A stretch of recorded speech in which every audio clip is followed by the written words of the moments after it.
최근 지정학적 요인으로 인해 한국에 엄청난 부가 몰리고 있습니다.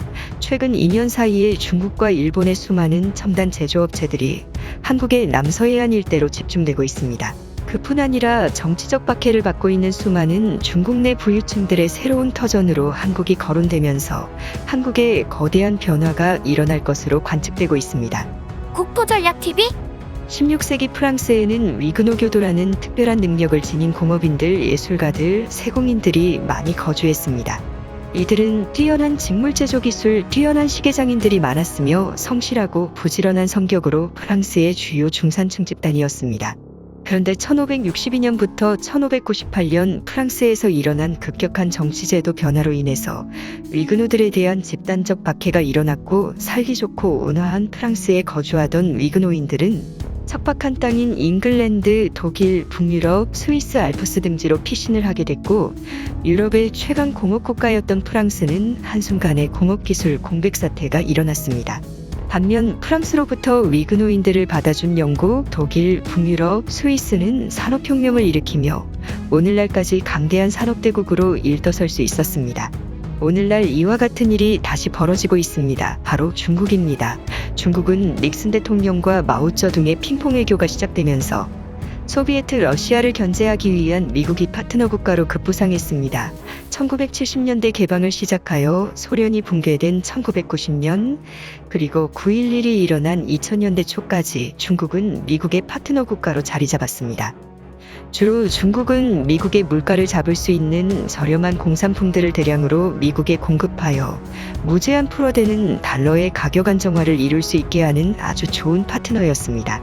미국의 달러화는 닉슨 대통령이 미국의 달러화를 근본이제, 즉 달러의 가격이 금에 묶여있는 제도에서 탈피하는 닉슨 쇼크, 금태환 정지를 선언함으로 인해서 사실상 종이조가리에 불과한 상태가 되었습니다.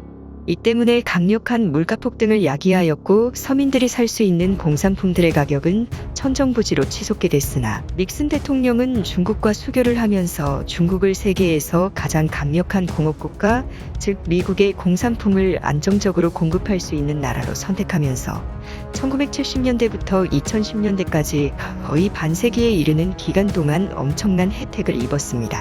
미국이 이렇게 중국을 전폭적으로 지원한 이유는 나라가 부유해지게 되면 곧바로 민주화가 될 수 있었을 줄 알았기 때문입니다. 안타깝게도 중국은 천안문 사태를 시작해서 홍콩 사태, 그리고 신장 위구르 사태, 심지어는 대만에 대한 강제병합 시도까지 점점 중국의 파워가 강력해지면 강력해질수록 민주주의가 아닌 감시사회로 바뀌어 나가고 있습니다. 위기감을 느낀 미국 바이든 행정부는 제1회 민주주의를 위한 정상회의를 개최하면서 중국에 대한 포위망과 보이콧을 세계적인 아젠다로 만들기 위한 노력을 기울이고 있습니다. 그 중에 핵심은 바로 1970년대 이후로 미국의 중저가 공산품의 생산을 담당해온 중국의 물류 공급망을 중국이 아닌 다른 지역으로 물류망을 옮기기 위한 작업을 진행하고 있습니다.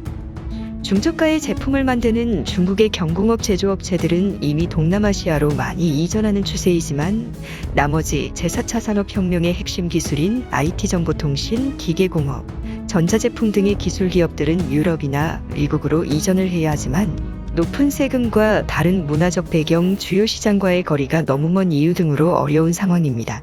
그런데 그 대안으로 중국과 가장 가까운 대한민국의 남서해안 지대가 거론되고 있습니다.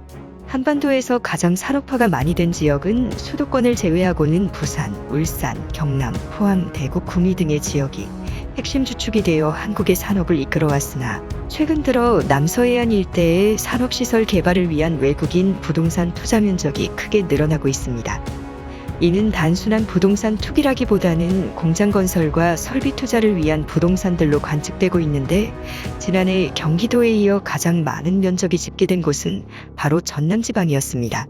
그중 가장 눈에 띄는 지역은 광양이었습니다. 광양시 면적 중 무려 4% 정도가 외국인이 보유했고, 그 중에서 가장 많은 투자를 한 나라는 미국이었습니다. 대부분의 투자가 공업용 부지로 집계되고 있고, 그 다음 많이 투자가 되는 지역은 바로 여수시가 되고 있습니다. 이 지역은 최근 철강, 화학, 항만 관련 부지로 알려지면서 미국 측의 대대적인 대중국 압박 전략의 일환으로 한국이 남서해안 일대를 중심으로 계획이 되고 있다는 관측이 나옵니다. 산업의 불모지였던 한국 남서해안 일대에 급작스런 미국계 거대 자본의 돈이 쏟아지기 시작하면서 한국 남서해안 일대에는 어마어마한 인프라가 갖추어지고 있습니다. 이 일대에는 세계 단일 규모로는 세계 1위 규모의 석유화학 단지가 소재하며 철강, 조선소까지 소재하고 있어서 최적의 제조업 유치가 가능한 지역입니다. 현재 중국에는 수많은 외국계 제조업체가 있고 해외에 특히 미국에서 투자한 제조업체들이 있는 상황인데, 만약 이들이 중국에서 이전을 진행하게 될 경우 가장 유력한 지역은 가장 가까운 한국 남서해안 일대가 될 것으로 관측됩니다. 과거 중국은 한국 새만금과 무안 일대에 2009년부터 대규모 제조업 단지를 조성하려 했는데, 당시에는 중국 정부가 나서서 투자를 했던 것이라면 이제는 중국의 우수한 해외 투자 기업들이 피신을 하듯이 한국으로 이전을 해올 것으로 관측됩니다. 2009년 당시 중국 기업들은 메이드 인 차이나의 딱지를 버릴 수 있고 토지 가격이 저렴한 한국 남서해안 일대에 대규모 투자를 해서 메이드 인 코리아로 수출을 할 수 있는 방향을 제시했습니다. 하지만 민간 기업이 아닌 중국 당국의 전면으로 개입하면서 대규모 차이나타운 건설을 시작으로 영주권과 투표권에까지 영향을 행사할 수 있다는 우려가 나오면서 이와 같은 계획은 철회되는 추세입니다. 하지만 중국이 물러난 이후로 미국계 투자 자본이 대거 투자되기 시작하면서 과거와는 다른 중국 내 제조업체 엑소더스, 부유층의 엑소더스 현상이 한국 남서해안 일대로 몰릴 수 있다는 보고는 한국 사회에 거대한 충격을 주고 있습니다. 최근 중국 당국은 표현의 자유 인권을 이유로 중산층과 기업인들이 많은 박해를 받고 있는 상황이며, 관시 문화, 즉 뇌물이 없으면 사업체의 문을 닫아야 하는 불합리한 일이 벌어지고 있습니다. 이 때문에 우수한 수출 기업들은 해외로 이전을 추진할 뿐 아니라 사업주들 역시 선진국가의 시민권을 얻길 바라고 있습니다.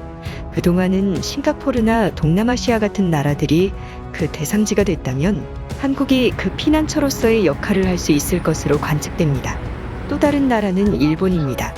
과거 일본은 조선에 있던 도공들을 납치하여 아리타의 조선인 도공촌을 만들어 17세기부터 유럽에는 없던 기술이었던 백자를 수출해 어마어마한 돈을 벌어들였습니다. 일본은 이 돈을 바탕으로 메이지 유신에 성공하여 근대 산업국가의 근간을 이룰 수 있었습니다. 그런데 최근 일본의 소재 부품 기업들이 일본이 아닌 한국에 대규모 공장 설립에 나서고 있습니다. 최근 일본 정부는 해외의 공장을 일본으로 돌려오게 하는 정책을 시행하고 있지만 그와는 반대되는 일입니다.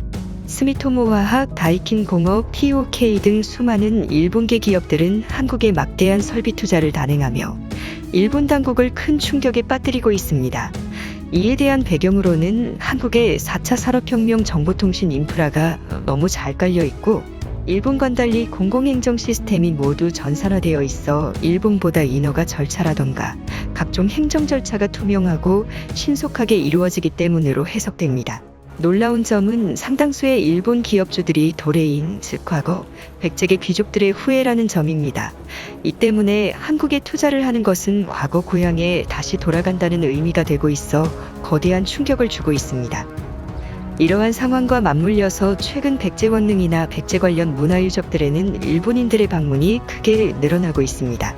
과거 위그노의 사태처럼 수많은 아시아의 부자들과 기업인들이 한반도로 몰려들고 재능 있는 사업주들이 한국으로 몰려들 것으로 관측되면서 한국이 다시금 고급 제조업과 4차 산업혁명의 전진기지로 부활할 것을 예고하고 있습니다. 국토전략TV 오늘은 이것으로 마칩니다. 감사합니다.